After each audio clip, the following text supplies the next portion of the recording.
আজি একশৰণ ভাগৱতী সমাজ কলিয়াবৰ জিলায় 3দিনীয়া কাৰ্যসূচীৰে আমি কলিয়াবৰ জিলা পালনাম থানত আমি মহাপালনাম কীৰ্তনৰ আয়োজন কৰিছো।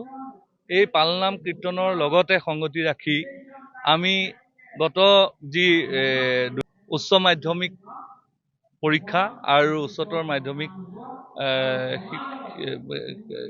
পৰীক্ষাৰ যি ফলাফল দিলে এই ফলাফলৰ উত্তীৰ্ণ হোৱা ছাত্ৰ ছাত্ৰীসকলক আমি একশৰণ ভাগৱতী সমাজৰ তৰফৰ পৰা তেখেতলোকক উৎসাহিক দিবৰ কাৰণে আমি তেখেতলোকলৈ সম্বৰ্ধনা জ্ঞাপন কৰাৰ এক অনুষ্ঠানো আয়োজন কৰিছিলোঁ।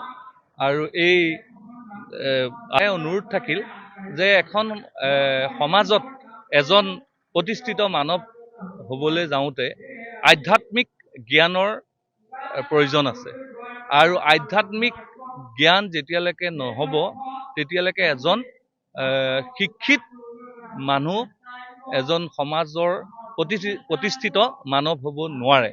সেয়েহে